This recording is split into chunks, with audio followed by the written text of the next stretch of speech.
안녕하세요. 믿기 힘든 충격적인 진실 속에서 정신을 바짝 차리고 가족을 구해냈던 30대 여성입니다. 사람이 큰 충격을 받게 되면 정신적으로도 무너지게 된다고 하잖아요. 저희 가족들 중에서도 정신적으로 완전히 무너져 버린 사람이 있었답니다. 바로 저희 시모였어요. 시모가 정신 못 차리고 제게 발기질을 했을 땐 너무 억울하고 서러워 엉엉 울었습니다. 그렇지만 눈물만 흘릴 순 없겠더라고요. 냉정하게 마음을 가다듬고 제대로 맞선 덕분에 저희 가족은 전과 많이 달라지게 됐는데요. 이 말만 듣는다면 분노할 이야기라는 생각이 드시겠지만 실은 너무나도 마음 아픈 이야기랍니다. 어떤 일이 있었는지 한번 풀어보도록 할게요. 전 맞벌이를 하셨던 부모님 밑에서 연년생 언니가 컸습니다. 그런데 저와 언니는 태어날 때부터 정반대였어요. 언니는 날 때부터 인형같이 생겼다는 말을 정말 많이 들었거든요. 외모도 예뻤지만 공부도 잘했습니다. 성격도 활발한 편이라 늘 주변에 친구들이 많이 있었던 게 언니였지요. 그에 반면 전 외모도 예쁘지 않았고 정말 평범한 아이였어요. 그러다 보니 1살 차이에 학교도 계속 같은 학교로 다녀서 언니와 비교를 정말 많이 당했습니다. 사춘기 땐 부모님에게 그것 때문에 제가 투덜댔던 때도 있었어요. "왜 언닌 예쁘게 낳아주고 난 왜 이렇게 낳아줬어?" "이거사 아무리 예뻐도 마음이 안 예쁘면 꽝이야. 아이 그리고 너도 얼마든 예쁜 곳이 많은데 왜 그래?" "무슨 소리야. 맨날 애들이 언니랑 나 안 닮았다고 그러는데 나도 예쁘게 좀 낳아 주지." 그때 엄만 제 말에 피식 웃으시더니 이렇게 말씀을 하시더군요. "얘 예쁜 게 다가 아니야. 아 사람은 쓸모가 있어야지. 남한테 필요한 사람이 되는 게 제일 예쁜 거야." 그 말을 당시엔 그냥 흘려들었어요. 그저 못생긴 딸 달래주려고 하는 말이겠거니 했거든요. 그런데 시간이 지날수록 그 말이 자꾸 떠올랐습니다. 생각해 보면 전 언니처럼 예쁘지도 않았고 공부를 특별히 잘한 것도 아니었지만 딱 한 가지 남들보다 잘하는 게 있긴 했어요. 바로 사람을 챙기는 거였답니다. 어릴 때부터 주변에 아픈 친구가 있으면 제일 먼저 달려가는 게 저였거든요. 누가 울고 있으면 가만히 못 있었고 힘들어하는 사람 옆에 그냥 앉아 같이 있어주는 것만으로도 뭔가 도움이 되는 것 같다는 느낌이 들었습니다. 고등학교 2학년 때였어요. 체육 시간에 친구 하나가 갑자기 쓰러졌습니다. 다들 당황해서 우왕좌왕하는데 전 이상하게 머리가 차분해지더라고요. 선생님 부르고 친구 옷 풀어주고 고개를 옆으로 돌려놓고 나중에 보건 선생님이 오셔서 잘 대처했다고 칭찬을 해주셨어요. 그날 집에 오는 길에 이상하게 가슴이 뛰더라고요. 내가 이런 걸 잘하는구나 싶었거든요. 그때부터 진로를 생각하기 시작했습니다. 부모님께 간호사가 되고 싶다고 말씀드리니 아빠가 한마디를 하셨죠. "힘든 직업인데 야간 근무도 있고 괜찮겠어?" "괜찮아요. 저 잘할 수 있을 것 같아요." 신기하게도 그 말이 아주 자신 있게 나왔습니다. 엄만 그 모습을 보시더니 그냥 조용히 웃으셨고요. 아마 예쁜 언니한테만 관심 쏟던 딸이 드디어 제 길을 찾았다 싶으셨겠죠. 대학교 간호학과에 들어가고 나서 첫 실습을 나갔을 때 확신이 들었습니다. 낯설고 두렵기도 했지만 환자 곁에 있는 게 저한테 너무 자연스러웠어요. 무섭거나 힘들다는 생각보다 이 사람한테 내가 뭘 더 해드릴 수 있을까? 이런 생각이 먼저 들었으니까요. 예쁜 언니는 늘 사람들의 시선을 받으며 살았지만 전 사람들 곁에서 필요한 사람이 되고 싶더라고요. 돌이켜보면 그게 바로 제 길이었던 것 같습니다. 졸업을 하고 병원에 취직을 하며 처음으로 내 자리를 찾았다는 생각이 들었습니다. 간호사로 일을 하다 보면 정말 많은 사람들을 만나게 되는데요. 아프고 힘든 사람들 곁에서 오래 일을 하다 보니 자연스럽게 사람을 보는 눈이 좀 달라진 것 같아요. 그래서 처음 만나는 사람도 금방 파괴되는 편이었죠. 그런데 그 눈이 남편 집안을 볼 때만큼은 좀 흐려졌었나 보더라고요. 30대 초반 남편을 처음 만났을 때 전 바로 이 사람이구나 하는 생각이 들었습니다. 조용하고 성실하고 무엇보다 가족을 정말 소중히 생각하는 사람이었거든요. 연애 1년 반 동안에도 한 번도 크게 다툰 적이 없을 만큼 서로 참 잘 맞았습니다. 결혼을 결심하고서 시댁에 처음 인사를 드리러 갔을 때 그때가 아직도 생생합니다. 시부모님이 정말 절 따뜻하게 맞아주셨거든요. 시부께선 제 손을 잡으시며 잘 왔다고 우리 아들 잘 부탁한다고 하셨는데 그 눈빛이 어찌나 진심으로 가득 찼던지 모릅니다. 시모 역시 처음부터 절 살뜰하게 챙겨주셨어요. 뭐 먹고 싶냐, 뭐가 불편하냐 하며 늘 먼저 절 살펴주시고 물어봐 주셨죠. 그리고 시숙과 형님께서 시부모님을 모시고 함께 살고 있었어요. 저희보다 1년 앞서 결혼을 한 상태였는데 시숙과 형님 역시 정말 좋으신 분들처럼 보였습니다. 결혼하고서 저흰 자주 시댁에 가곤 했어요. 시댁에 늘 갈 때마다 느꼈던 건 시모가 정말 따뜻한 분이시라는 겁니다.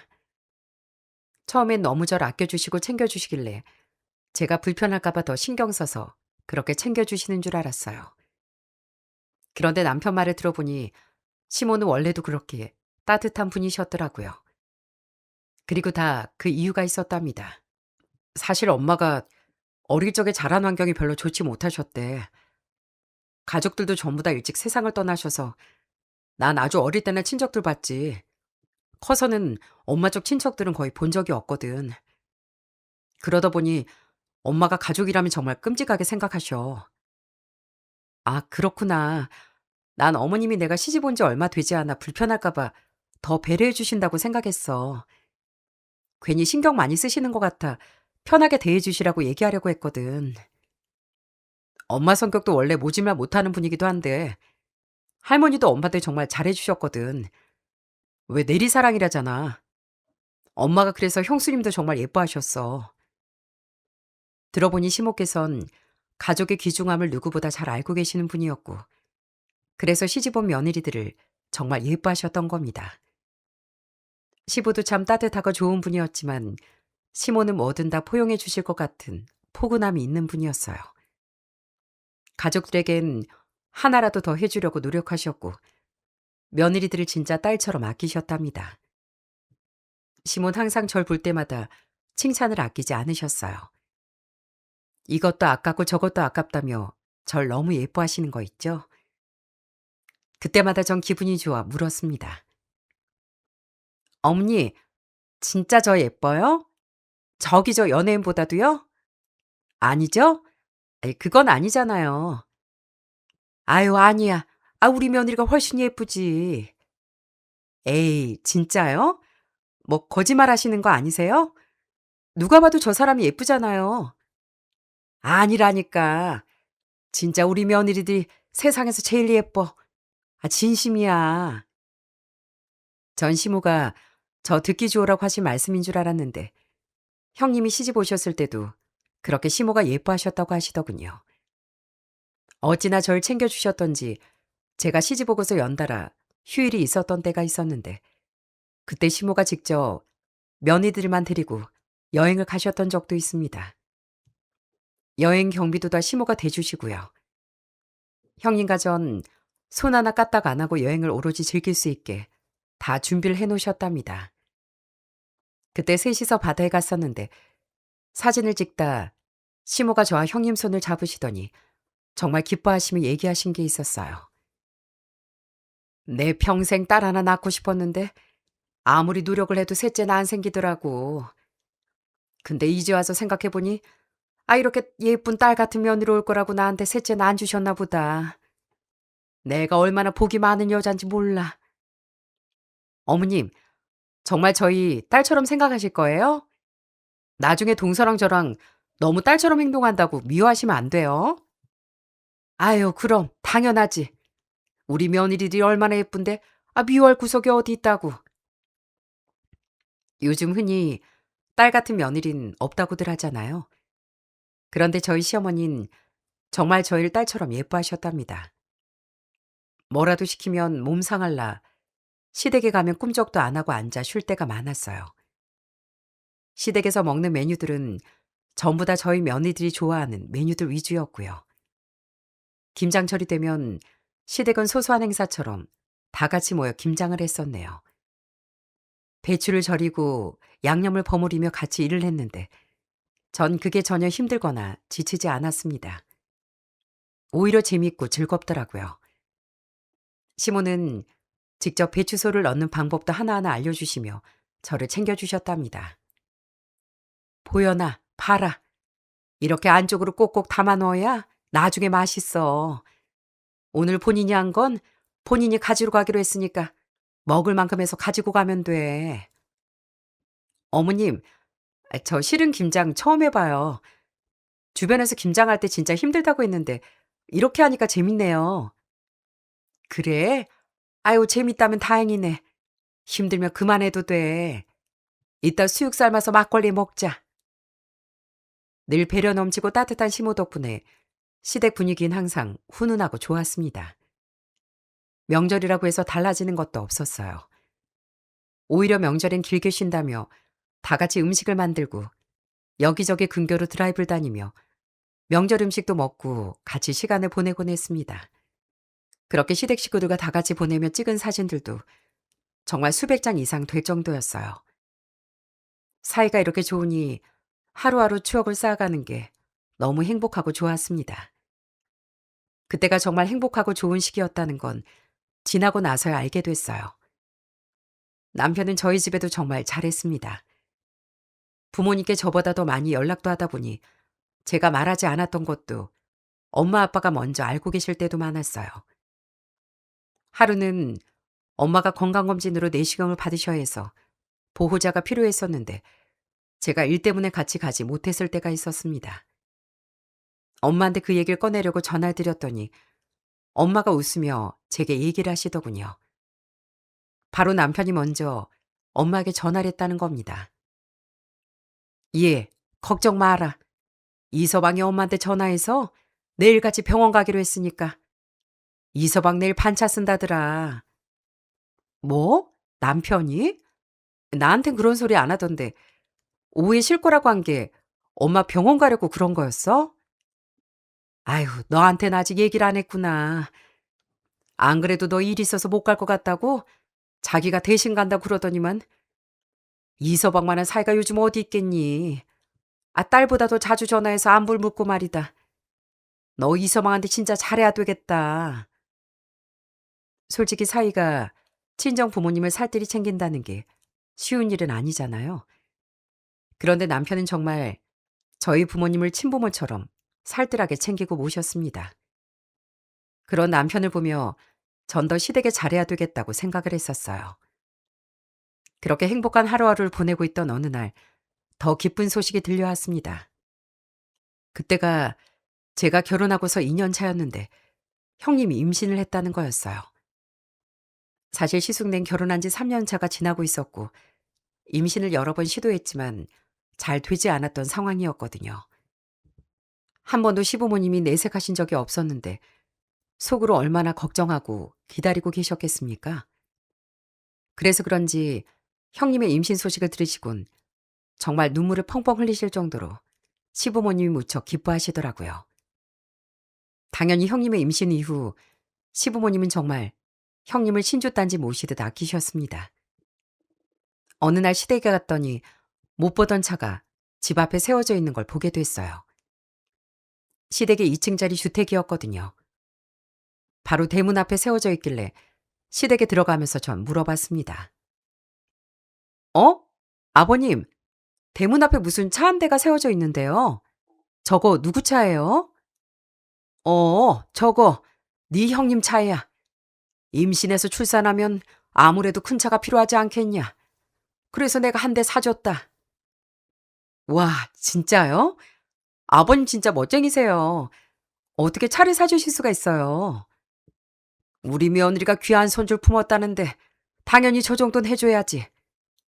아, 그리고 우리 둘째 며느리 너무 섭섭해하지 말거라. 나중에 우리 둘째 며느리 목도 내가 잊지 않고 챙길 거니까. 에이, 당연히 저희 아버님 있죠. 미리 감사드립니다. 시부는 형님이 임신 중에 그리고 출산 이후에도 불편할까 봐 좋은 차 한 대를 선물해 주실 정도였고 시모 역시 형님 몸 하나하나를 챙기셨습니다. 배가 불러올수록 형님이 움직이기 힘들어 하시고 다리도 자주 부으니 시모는 직접 형님 다리도 주물러 주고 매번 식사며 집안일이며 시모가 직접 손수 다 하셨어요. 그렇게 형님은 시부모님의 사랑과 보살핌을 받으며 행복한 임신 기간을 보냈답니다. 그렇게 첫 손주가 태어나게 됐어요.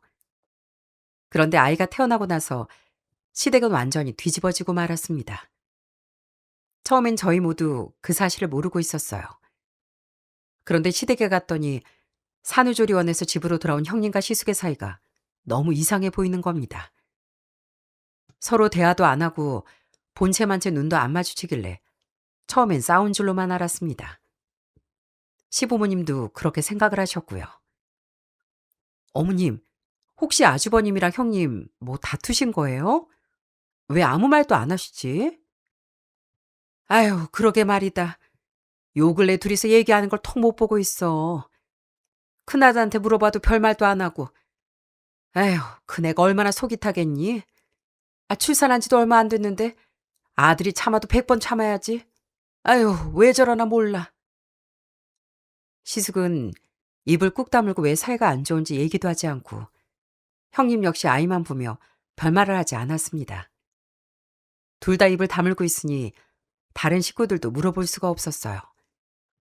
그러던 어느 날 퇴근하는데 남편이 급하게 시댁에 가봐야 한다며 절 데리고 시댁으로 향했습니다. 그리고 시댁에 들어가자마자 전 너무 놀랄 수밖에 없었어요. 늘 환하게 웃으며 저를 반겨주던 시부모님이 소파에 정말 쓰러질 듯 앉아 고개를 푹 숙인 채 두 손으로는 얼굴을 감싸고 괴로워하고 계셨거든요. 어머님, 아버님, 왜 그러세요? 엄마, 아버지, 무슨 일인데요? 네? 무슨 일인데 얼른 오라고 하신 건데요? 저와 남편의 물음에도 시몬 고개도 들지 못하고 괴로워하셨고 시부께서도 크게 한숨을 쉬신 후 고개를 드셨습니다. 그런데 시부의 눈가에 눈물 자국이 잔뜩이었어요. 단 한 번도 그렇게 우시는 모습을 본 적이 없는데 도대체 무슨 일인가 싶었죠. 그리고 밝혀진 진실을 듣고 저와 남편은 경악을 금치 못했습니다. 바로 조카가 시숙의 아이가 아니었던 거죠. 알고 보니 시숙은 아이가 태어나는 날 이상함을 알게 되었다더라고요. 혈액형이 시숙과 형님 사이에서 나올 만한 혈액형이 아니었던 거죠. 수상함을 느낀 시숙이 알아본 결과 형님은 바람을 피운 거더라고요. 형님이 대학 시절 사귀던 남자 바람을 피웠고 아이까지 가졌던 겁니다. 그래 놓고선 모든 게 다 들통이 나자 뻔뻔하게도 그대로 짐을 싸들고 나가버렸다는 거죠. 시부모님은 말 그대로 머리를 싸매고 자리 알아놓으셨습니다. 얼마나 충격이 크셨겠어요.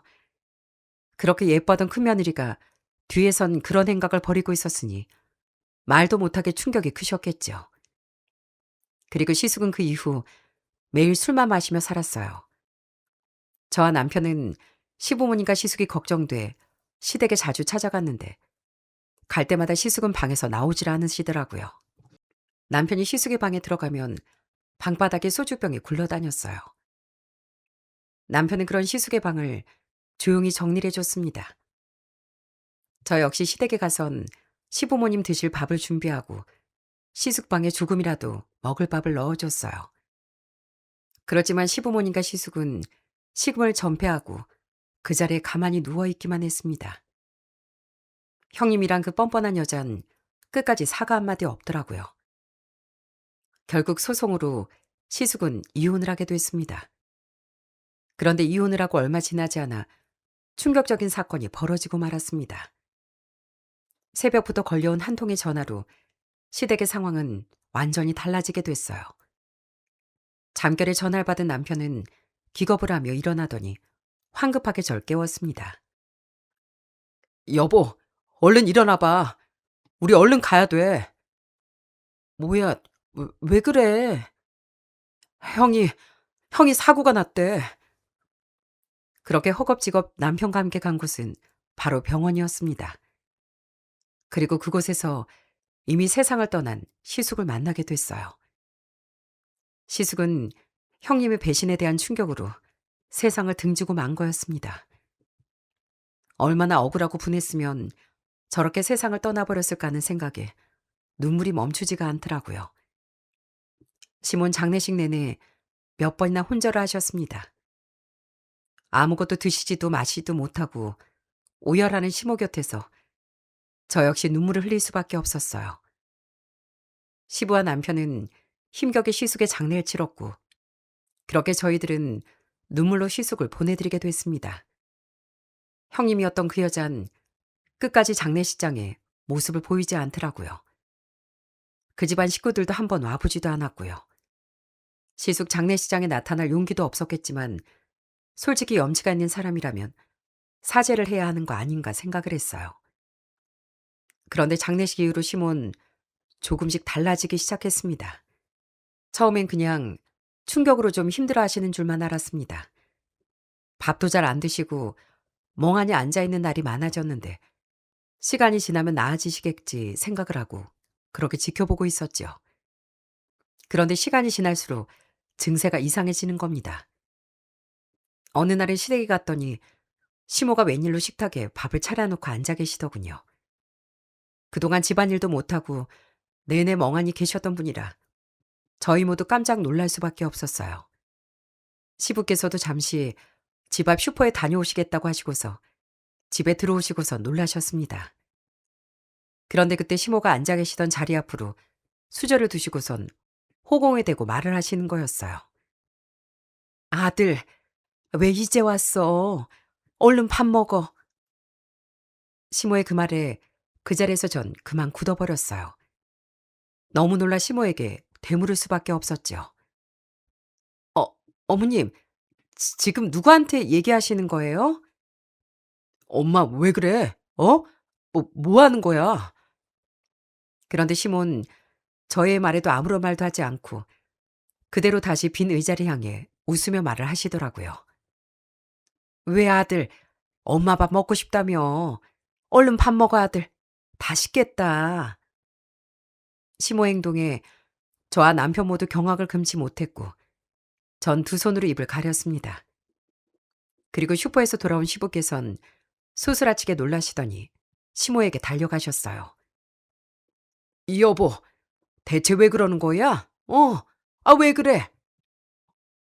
시부의 외침에도 시몬 그저 미소를 지으며 멍하니 앞에 누군가 앉아있는 것처럼 쳐다만 보셨고 그 모습에 시부는 그 자리에 주저앉아 오열을 하셨습니다. 전 간호사로서 그 장면이 어떤 의미인지 바로 알 수 있었어요. 시몬은 결국 정신병원에 입원을 하시게 됐습니다. 큰아들을 잃은 슬픔이 그만큼 크셨던 거였어요. 그렇게 시간이 흘렀습니다. 그래도 입원을 하며 치료를 받으시다 보니 시모의 상태가 많이 좋아졌고 시댁도 한동안 조용해졌어요.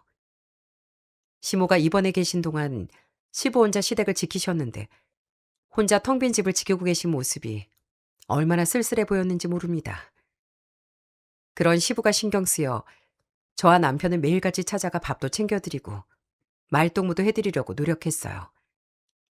그렇지만 시부께선 85kg이었던 체중이 20kg이나 빠질 정도로 점점 야해어갔습니다. 시부께서도 시모 걱정에 마음이 많이 안 좋으셨던 거죠. 그런 시부모님께 저희는 더 힘이 되어드리고 싶었습니다. 저희 둘이서도 정말 서로를 많이 의지하며 이 위기를 극복하려고 노력을 했죠. 그러다 보니 점점 안정을 찾게 되었고 시모가 퇴원하시고선 얼마 지나지 않아 기쁜 소식을 전해드릴 수 있게 됐습니다. 바로 제가 임신을 하게 되었거든요. 남편은 너무 기뻐했습니다. 오랫동안 힘든 시간을 보내고 있던 우리에게 이 아이가 따뜻한 빛이 되어줄 거라 믿었습니다. 시부께서도 오랜만에 환하게 웃으시며 정말 잘 됐다고 하셨어요. 시모도 처음엔 깜짝 놀라 하시더니 눈물을 흘리시며 좋아하셨습니다. 그렇게 저희 시댁엔 다시금 행복이 찾아올 거라 생각했어요. 그런데 그 기대는 오래 지나지 않아 깨지고 말았습니다. 시모는 형님에게 당한 배신의 상처가 아물지 않으셨는지 제가 임신한 이후 제 행동 하나하나에 예민하게 반응을 하시더라고요. 하루는 시댁에서 밥을 먹고 설거지를 하다 핸드폰이 울려 전화를 받게 됐습니다. 제 임신 소식을 듣게 된 절친이 저한테 축하 전화를 해준 거였어요. 잠시 설거지를 멈추고 웃으며 통화를 하고 다시 설거지를 하는데 옆에서 쎄한 기운이 느껴져 쳐다봤더니 시모가 절 빤히 보고 계시더군요. 아무런 기척도 없이 다가와선 무표정으로 절 가만히 쳐다보시는데 순간 너무 놀라 소리를 지르고 말았습니다. 아! 아니 어머니, 기척이라도 하시지. 옆에 계신 줄 몰랐어요. 너 왜 그렇게 놀라? 뭐 죄 지은 일이라도 있니? 네? 죄 지은 일이라뇨. 그런 거 없어요. 아무도 없는 줄 알았는데 옆에 계시니까 놀라서 그렇죠. 뭐 찔리는 거 있는 거 아니고? 어머님, 왜 그러세요? 제 반응에 시몬 싸늘한 눈빛을 보내더니 이내 거실로 돌아갔습니다. 전 갑자기 시모가 왜 저러실까 이해가 되지 않았어요. 그런데 이게 끝이 아니었답니다. 시몬 그 후로부터 제 배가 불러오기 시작하자 점점 더 절 의심하기 시작하더라고요. 일을 쉬고 집에 있으니 수시로 전화를 하셨어요. 네, 어머님, 무슨 일이세요? 무슨 일은 뭐 내가 너한테 전화도 못하니? 네? 아니, 그런 뜻은 아니고요. 너 어디니? 집이야? 지금 뭐하니? 우리 영상통화나 하자. 이런 식으로 제가 어디에 있고 뭘 하는지 영상통화까지 해야만 시몬 의심을 거두고 전화를 더 이상 하지 않았습니다. 그러다가도 제가 밖에 나 영상통화를 하지 못한다고 말하면 그땐 시모의 의심이 폭발하곤 했어요. 어느 날은 산부인과에 가서 진료를 봐야 하는데 시모가 역시나 전화가 와선 영상통화를 당장 하라고 소리를 치셨습니다. 전 진료가 끝나고서 전화를 하겠다고 말씀드리곤 전화를 끊었었죠. 그런데 진료를 다 보고 나서 나왔는데 순간 보이는 모습을 보고 전 너무 놀라 그 자리에 주저앉고 말았습니다. 글쎄 제가 진료를 보는 사이 시모가 택시를 타고 병원까지 쫓아왔더라고요. 그러더니 놀란 절 보고선 화난 표정으로 얘기를 하시는 거 있죠? 너 왜 전화를 안 해? 진료 끝나고 바로 전화한다며? 어, 어머님, 여기를 어떻게, 아니, 이제 막 나와서 전화하려고 했어요. 거짓말. 너 지금 거짓말 하는 거지? 어? 거짓말 하는 거잖아. 어머님, 대체 왜 그러세요? 결국 전 시모에게 화를 내게 됐고, 산부인과에서 진료를 기다리던 다른 사람들이 그 모습을 지켜봤습니다. 전 그 상황이 너무 창피하기도 하고 속상하기도 하고 화가 나기도 했어요. 아무리 시모가 정신적으로 많이 힘들다고 하지만 이건 아니다 싶은 생각이 들었거든요. 혼자선 감당하기 어렵다는 생각이 들어 남편에게 그날의 상황을 모두 털어놓게 됐습니다. 그러자 남편은 당분간 시댁에 가는 걸 줄이자고 얘기를 했습니다. 당연히 시모의 전화도 당분간 받지 말라고 했고요. 여보, 그냥 당신 출산하고 어느 정도 산을 조리할 때까진 집에 가지 말고 있어. 당신만 괜찮으면 친정에서 지내도 좋고. 아무래도 엄마가 아직 많이 힘드신가 봐. 그치만 어머님 전화 피하고 그러면 더 힘들어지시지 않을까?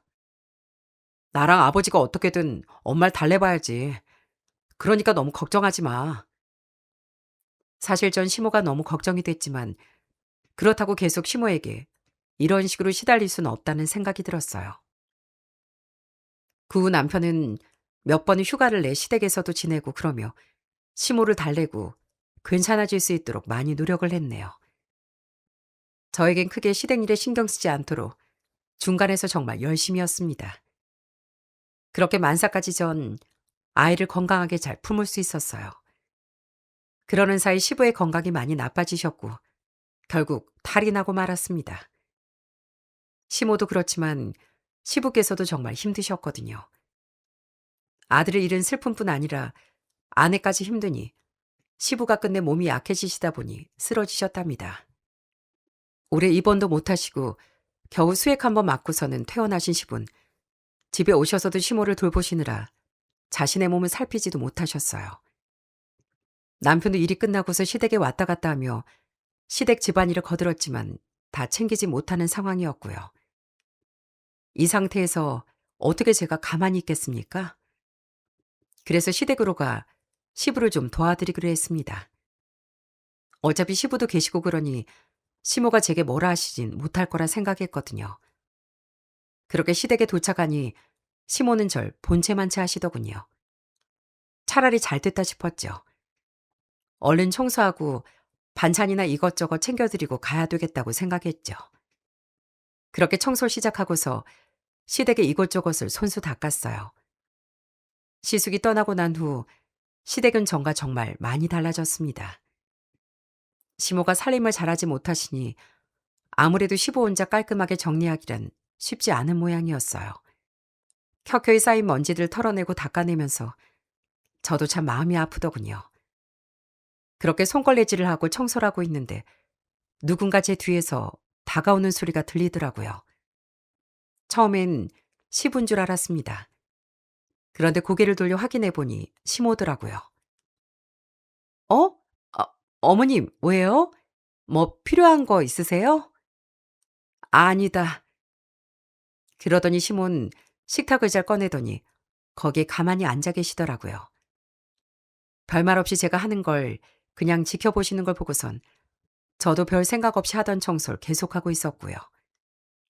그런데 여러분도 아시겠지만 만삭이 되면 배가 정말 많이 나오잖아요. 그래서 쭈그리 앉는 것도 불편하고 양말 신는 것도 힘든데 바닥을 닦으려고 하니 움직이는 것도 둔해지고 너무 힘들었습니다. 그래도 최선을 다해 닦고 있었어요. 그런데 그때입니다. 시모가 자리에서 벌떡 일어나더니 저한테 차갑게 얘기를 하시더군요.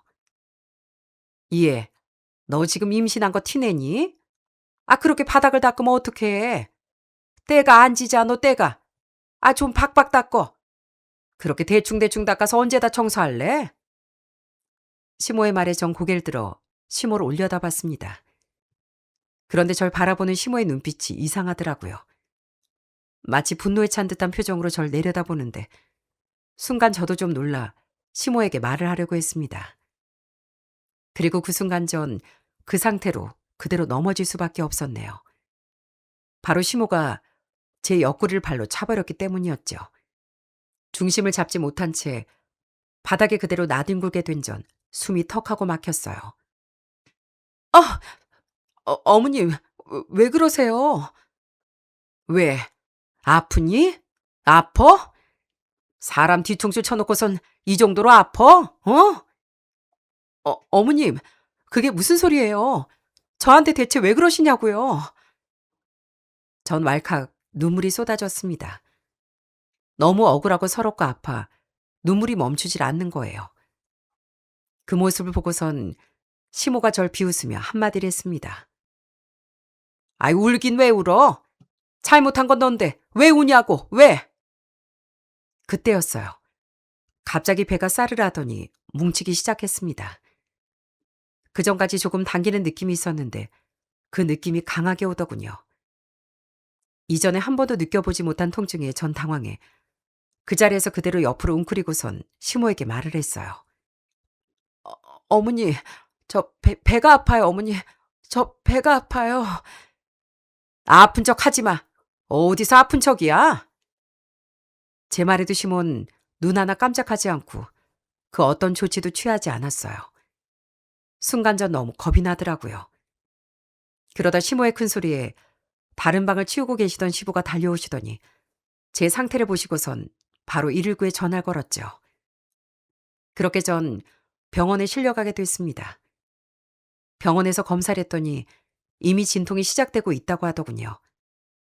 예정일보다 몇 주 이른 시점이라 이렇게 빨리 진통이 올 줄은 꿈에도 몰랐었는데 너무 급작스러운 상황이었답니다. 시부는 남편에게 바로 연락하셨고 병원에선 분만 준비를 시작하셨어요.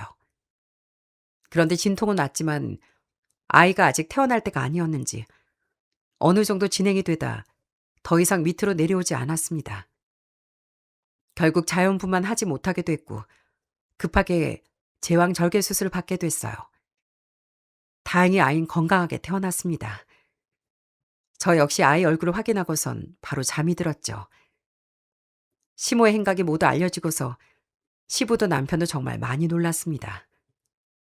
다들 시모가 제게 그렇게까지 할 거라곤 생각도 못한 모양이었거든요. 그런데 전 당시 어머님 하신 얘기가 좀 이상하더라고요.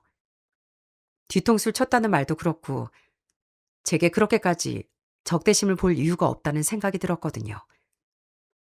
첫날은 남편이 제게 아무런 말도 하지 않았네요. 병원에도 시부만 올 뿐 시모는 모습을 보이지 않았고요. 그래서 전 남편에게 물었습니다. 혹시 어머님은 어떻게 하고 계셔? 그건 걱정하지 마. 앞으로 당신 엄마 안 보게 내가 잘할게. 정말 미안해. 당신 그런 일 겪게 해서 집에 당신 혼자 가게 두는 게 아니었는데 나도 아버지가 힘들어하셔서 생각을 잘 못했던 것 같아. 정말 미안해 여보. 아니야. 당신도 이렇게 될 줄 몰라서 그랬던 거잖아. 그것보다 어머님은? 어머님은 어떻게 하고 계시는데? 그런데 제 물음에도 남편은 처음에 제대로 대답을 하지 못하더라고요. 그러다 주저하더니 이내 시모의 소식을 전해왔습니다. 알고 보니 시모는 다시 정신병원으로 입원을 했다더라고요. 역시나 제 예상이 맞았더군요. 시모는 절 의심하다 못해 끝낸 절 형님으로 착각해 저에게 그렇게 행동을 했던 거였어요. 정신을 가다듬고 마음을 잡고 있었지만 시모의 마음이 아직 다 나은 게 아니었던 겁니다. 그 말을 듣고 나니 전 무척 마음이 아팠어요. 끝내 시모는 아들을 잃은 슬픔을 그리고 아끼던 며느리에게 받은 배신감을 이겨내지 못했던 거였죠. 겉으로 보기에 다 나아진 거라 생각했던 게 착각이었던 거였어요. 제왕절개를 출산을 하다 보니 거의 일주일가량을 입원하고서 전 퇴원을 하게 됐습니다. 그리고 퇴원하고 집으로 돌아가려고 하는데 전 남편에게 말을 했어요. 여보, 우리 어머님 보러 가자. 뭐? 안 돼. 절대 안 돼. 거기가 어디라고. 엄마 아직 안 괜찮으시고 당신 몸도 아직 안 괜찮아. 거기 갔다가 무슨 소리 들으려고 그래. 아, 절대 안 돼. 여보, 우리 아이가 태어났는데 첫 손주 보셔야지. 어머님이 얼마나 첫 손주 보고 싶어 했는지 당신이 제일 잘 알잖아. 그러니 보여드리자. 안 돼. 이번엔 절대 안 돼. 그러니까 당신 그런 말 하지 마. 집으로 갈 거고 앞으로 당신이 엄마 볼 일은 없어. 처음엔 남편이 절대 안 된다고 극구 반대를 했습니다. 반대하는 남편의 마음도 오죽했겠어요? 세상에서 가장 사랑하는 어머니와 아내 사이가 이렇게 틀어져 버렸는데, 그리고 그게 의도적인 것도 아니었는데 얼마나 마음이 찢어지겠습니까? 그런데도 절 지키고자 절대 안 된다고 나서는 남편을 위해서라도 이대로는 안 되겠다는 생각이 들었죠. 일단 제 몸을 회복하는 게 우선이라는 생각이 들었어요. 그래서 집으로 돌아와 산후조리를 하고 열심히 몸을 회복하려고 노력했습니다. 그리고 어느 정도 몸이 나아지고 난 후 전 아이를 데리고 향한 곳이 있었어요. 바로 시모가 입원해 있는 병원이었습니다. 혼자 가긴 어려우니 시부와 함께 저는 같이 시모를 보러 찾아갔어요. 역시나 처음에 절 보자마자 시모가 깜짝 놀라더라고요. 어머님, 저예요. 보현이요. 어머님한테 우리 아이 보여드리러 갔어요. 자, 여기 좀 보세요. 너무 귀엽죠? 남편 속 빼닮은 우리 아들이에요, 어머니. 어머님 첫 손자요. 여보, 우리 손자 좀 봐봐. 너무 귀엽지? 우리 며느리도 닮아서 얼마나 예쁜지 몰라. 아이, 한번 봐보라니까. 그렇게 시모에게 처음으로 아이를 보여줬지만 시몬 받아들이질 못했습니다. 자꾸만 아이를 보고서도 아니라며 거부를 하시는 거예요. 아니야, 아니야. 우리 손자 아니야. 여보 왜 그래? 아이 보현이 속상하게 그러지 마. 우리 손자 맞아. 아 우리 아들 쏙 빼닮았잖아. 아니야, 아니라고. 우리 손자 아니라니까. 우리 아들이 아니잖아. 어디서 거짓말을 해? 거짓말을. 역시나 시몬 그 아이는 손자가 아니라며 화를 내기 시작했고 결국 감정을 주체하지 못해 면회가 중단이 됐습니다. 그렇게 허무하게 병원에서 나오고서 전 눈물이 다 나오더라고요. 물론 아직 시모의 상태가 좋아진 건 아니었지만 그래도 아이를 보신다면 나아지지 않을까 생각을 했습니다. 그런데 예상보다 더 심각한 시모의 상태에 진짜 억장이 무너지는 것 같았어요. 그런절 시부가 달래셨습니다. 아가, 미안하다. 널 여기 데리고 오는 게 아니었는데 내 생각이 짧았어. 미안하구나. 아니요, 아버님. 정 괜찮아요. 정 괜찮은데 우리 어머님 어떻게 해요? 불쌍한 우리 어머님 어떻게 하냐고요, 아버님. 사실 전 시모가 저와 아이를 거부한다는 사실보다 그토록 가족을 사랑하던 시모가 저렇게 변해버렸다는 사실 자체가 더 슬펐습니다. 그래서 더 포기할 수가 없었어요. 결혼하고서 무한한 사랑만을 주셨던 시모를 지금 이 힘든 시기에 손을 놓을 수 없다는 생각이 들었죠. 그 후 전 남편을 설득해 계속 시모를 만나러 가기로 했습니다. 시부도 중간에서 정말 많이 노력을 하셨어요. 매일같이 면회를 가며 저와 아이 사진을 계속 보여주시고 시모가 얼른 정신을 차리실 수 있도록 누구보다 애를 많이 쓰셨죠. 물론 치료도 이루어졌고요. 그러던 어느 날 몇 주 만에 다시 시모를 만나뵈러 갔을 때였습니다. 그날은 평소한 분위기가 좀 달랐어요. 처음 절 보는 시모의 눈빛도 그전과는 다르게 평온했습니다. 시부는 아이를 시모에게 보여주시며 얘기를 하셨어요. 여보, 우리 손주야. 한번 봐봐. 이제 좀 알겠어? 정말, 정말 이 아이가 우리 손주라고? 진짜로 우리 아들 아이라고? 정말 맞는 거지? 그래, 여보. 우리 손주 맞아.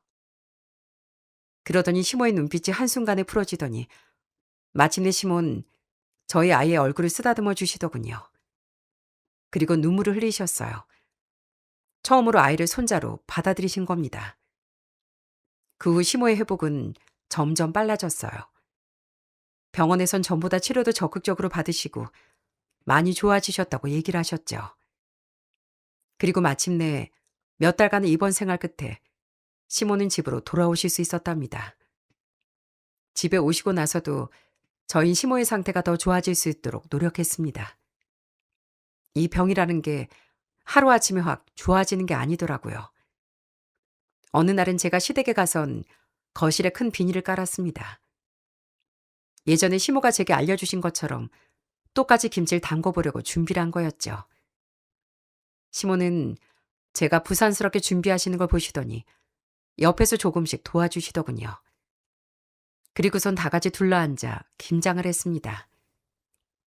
어머님 이렇게, 여기 이렇게 넣으시면 돼요. 이렇게? 역시 우리 어머님 잘하시네. 어머님, 이거 기억나세요? 어머님이 저한테 김장하는 거 알려주셨잖아요. 저 이제 혼자서도 이렇게 잘해요. 그러네. 우리 며느리 아주 잘하네. 그렇게 그날 저흰 오랜만에 나란히 앉아 김장을 했습니다. 말이 많지 않았어요. 그냥 조용히 배추소를 넣고 버무리면서 같이 시간을 보냈는데 그게 그렇게 좋더라고요. 그날 당근 김치를 들고 집에 오는 길에 눈물이 왈칵 났습니다. 드디어 아주 조금씩 다시 예전으로 돌아오고 있구나 싶어서요.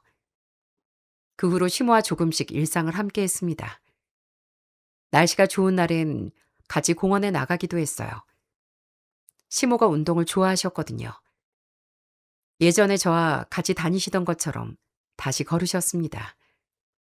처음엔 공원 벤치에 앉아 하늘만 바라보셨어요. 별 말씀이 없으셨죠. 그런데 어느 날부턴가 걸으면서 이것저것 말씀을 하기 시작했습니다. 예, 저 꽃 참 예쁘다. 그지? 어머, 그러네요, 어머님. 꽃이 참 예뻐요. 우리 어머님처럼요. 얘는, 아, 네가 더 예쁘지. 그러시면서 걷다가 꽃을 손으로 가리키고 또 걸으시고 그런 시모를 옆에서 보며 전 얼마나 감사했는지 모릅니다. 어느 날은 막 걸음마를 시작한 아이도 데려갔어요. 처음엔 시모가 제 아이를 보시며 아무 말씀도 안 하셨어요. 그저 바라보시기만 했답니다. 그런데 어느 날 아이가 시모한테 손을 뻗는 거예요. 뒤뚱뒤뚱 걸어가선 시모의 무릎을 잡고 올려다 봤거든요. 그때 시모가 잠깐 굳으셨어요. 그러더니 천천히 손을 내려 아이의 머리를 쓰다듬어 주시는 겁니다. 할머니가 안아줄까? 그 말에 전 고개를 돌렸습니다. 눈물이 나올 것 같았거든요. 그렇게 저흰 서서히 일상으로 돌아오게 됐습니다. 그로부터 2년 8개월이라는 시간이 흘렀어요. 바로 며칠 전이 제 생일이었답니다. 그날 남편이 아침부터 시댁에 가자고 하더라고요. 여보, 오늘 엄마가 집에 오라던데 같이 밥 먹자고 말이야. 어머, 그래?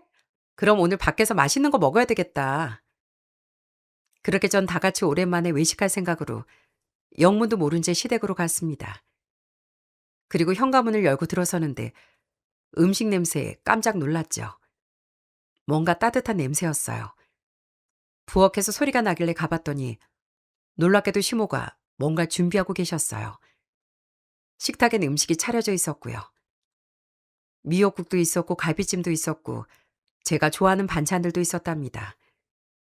저는 그 식탁을 보면서 그 자리에 멈춰 섰습니다. 어머님. 왔어? 얼른 앉아.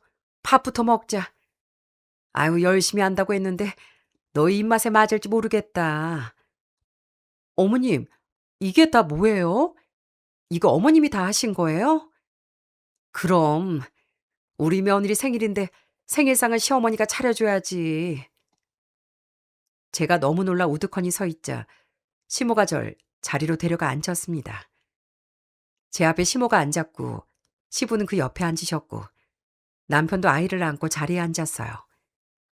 시몬 자리에 앉으며 미역국을 제 앞에 놓아주시더군요. 저는 그 미역국을 바라봤습니다. 그리고 뜨거운 김이 올라왔어요. 참으려고 했는데 참아지질 않더라고요. 그때 시모가 제 손을 잡았습니다. 아프시고 난 후는 처음이었죠. 그리고는 이렇게 말씀하시는 거 있죠. 며느라, 고맙다. 또 미안하고 이 부족한 시어머니 만나 정말 미안하다. 그치만 우리 안 버릴 거지? 나 안 떠날 거지? 내가 앞으로는 정신 차리고 잘 살게. 다시는 그런 일 겪게 안 할 테니까 부디 우리 곁에서 떠나지 말아주라. 알았지? 그 말에 전 그만 오열하고 말았습니다. 간호사로 일하면서 참 많은 분들이 힘든 모습을 봤습니다. 그래도 울지 않으려고 늘 노력했는데 그날은 정말 참을 수가 없더라고요. 어릴 때부터 가족을 다 잃으셨던 어머니, 또 큰아들을 잃으셨던 어머니, 정신분열증으로 모든 걸 잃어가셨던 어머니. 그런 시모에게 가장 무서운 게 또 사람을 잃는 거였던 거잖아요. 저는 손등으로 눈물을 닦으며 시모의 손을 꼭 잡았습니다. 어머님, 저 안 떠나요. 제가 가긴 어딜 가요. 언제나 어머님 곁에 이렇게 있을 거예요. 감사해요, 어머니. 고맙다. 고마워, 보현아. 내가 잘할게. 내가 앞으로 잘할게. 시모도 눈물을 흘리셨어요. 시부는 고개를 숙이셨고 남편은 아이를 안은 채 울고 있었습니다. 그 식탁에서 저희 모두 한동안 아무 말도 못했습니다. 그저 같이 울었습니다. 지금 전 그날 그 생일상이 제 평생에서 가장 감동적인 생일 선물이었다고 생각해요. 요리가 맛있거나 테이블이 화려해서가 아니라 시모가 직접 차려주셨다는 거. 그리고 그 자리에서 시모가 제게 먼저 손을 내밀어 주셨다는 것 때문이죠. 시몬 다행히 많이 좋아지셨어요.